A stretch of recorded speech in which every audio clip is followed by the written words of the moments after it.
Good evening, I'm Ben Mankiewicz. Thanks for watching TCM, where we are 16 days into 31 days of Oscar. Since early this morning, we've been presenting nothing but Academy Award-winning and nominated Westerns.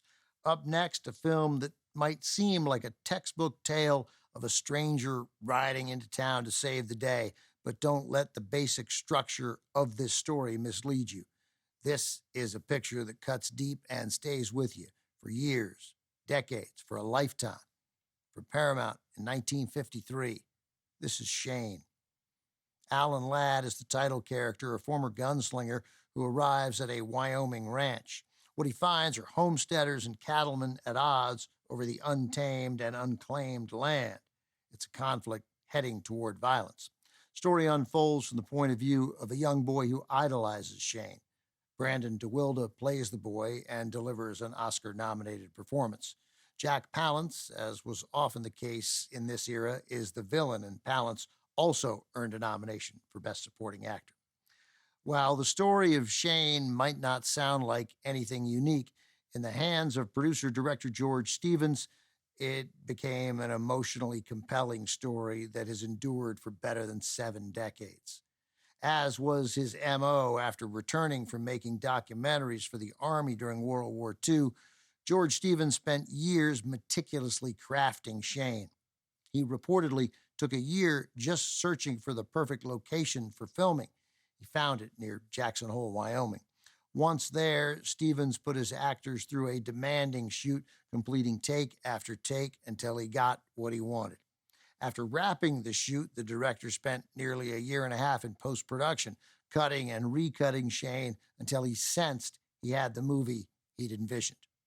Stevens' effort paid off, as it always did. The film became a box office hit, earned him a Best Director nomination, one of 6 for Shane, including Best Picture. Cameraman Loyal Griggs won the film's only Oscar for Best Color Cinematography. From 1953, also with Van Heflin and the great Jean Arthur in her final film role, Shane.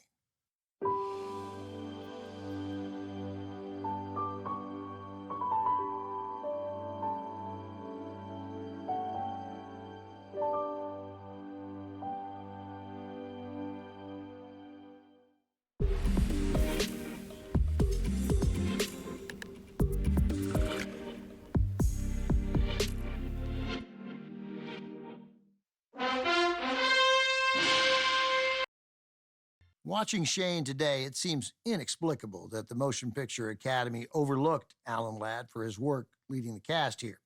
To be fair, Hollywood had a banner year in 1953, which overflowed with terrific acting performances. William Holden won the Best Actor Academy Award for Stalag 17, but any of the other nominees could have won.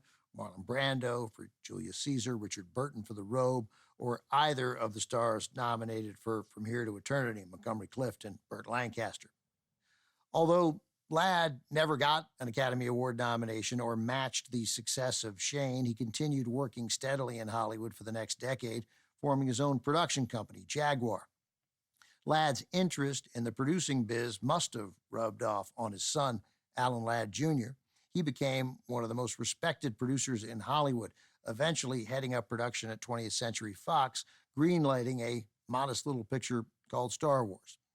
Alan Ladd Jr. didn't need to know the details of the space opera story. He greenlit the movie because he believed in the film's director, George Lucas. Laddie, as Alan Ladd Jr., was known throughout Hollywood. He was also loved throughout Hollywood, accomplished a goal that eluded his father, winning an Academy Award. He produced the Best Picture winner from 1995, Braveheart. Coming up, John Wayne stars in an Oscar-nominated Western released the same year as Shane, also centering on a hardened gunslinger who becomes a hero to an impressionable young boy. From 1953, Hondo is next on TCM. Next on TCM, Hondo, then McCabe and Mrs. Miller, and later, The Wild Bunch. Oscar rounds up the usual suspects tonight.